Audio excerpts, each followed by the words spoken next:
So I got another car with a blown motor for free, and it's better than this one in every way possible.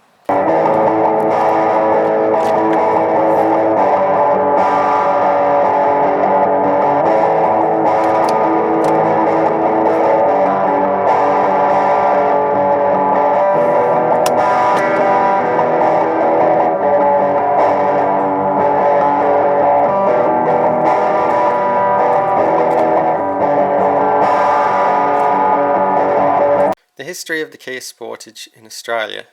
The Kia Sportage was released in Australia in 1997 and was one of the first Kias sold back here, back when Korean cars still had a pretty bad name. It was a small four-wheel drive, which was a popular craze at the time and would remain so up until the soft-roader SUV craze started to take off. These used a 2-litre Mazda FE engine, the same motor the Ford Laser had, as this was produced in the Ford-Mazda-Kia partnership era of the 1990s.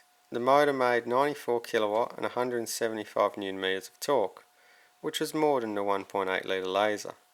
The car itself was based off the Mazda E-Series van platform and had a real four-wheel drive system with a dual-range transfer case and air lockers on the front hubs. It either had a 5-speed manual or a 4-speed automatic. There was also a 2-door cabriolet version, but that was only ever sold in overseas markets. So the second gen Sportage, which this model is, was released in 2005.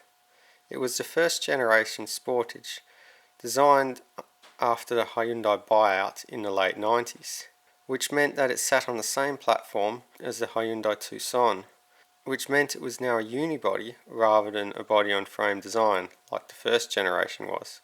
And it was now a much less interesting car than the first generation was, but also a lot better built now since the Hyundai takeover. This was the model that really became popular and sold fairly well in Australia because Australians generally love good quality, useful but bland cars. Originally it had a 2.7 litre all-alloy Delta V6 known as the G6BA, which this car has, complete with a damaged cylinder wall. Good ones made 129 kilowatt and 241 Nm of torque. This motor was also used in various other Hyundai and Kia models, including the Sonata, Optima and Tucson of course, and more.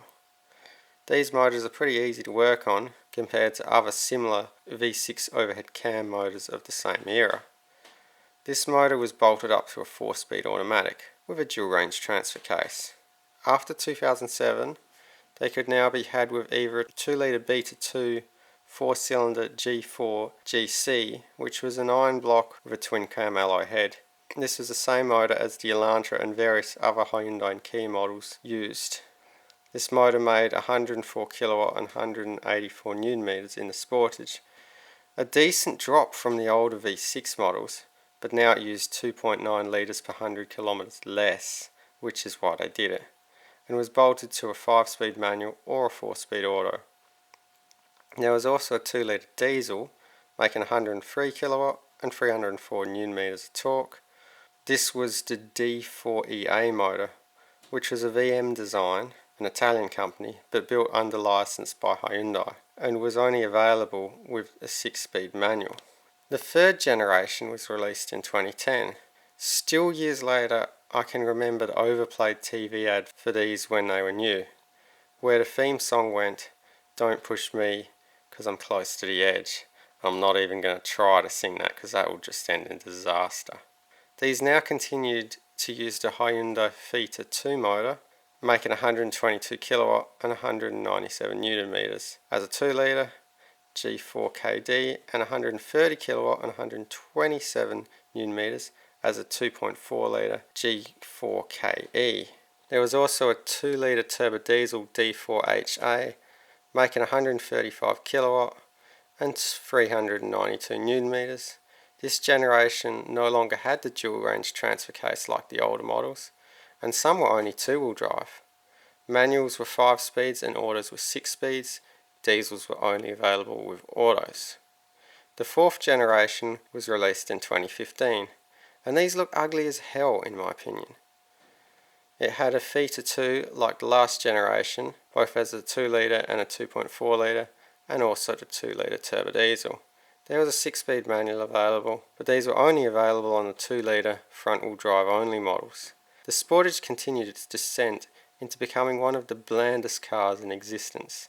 The diesel's got an 8-speed from 2019 onwards. The 5th and current generation Sportage was released in 2010 and is still on sale at the time of writing.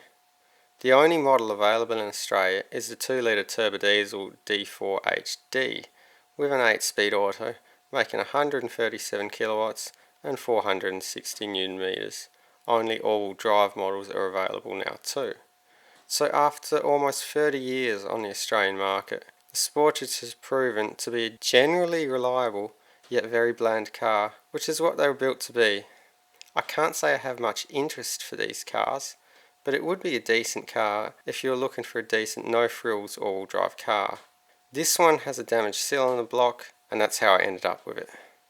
Memberships are now available if you want to help sponsor this channel. It costs $4 a month, and all the money earned from this will be used to improve the videos on this channel. All videos will always remain free to everyone regardless whether they are a member or not.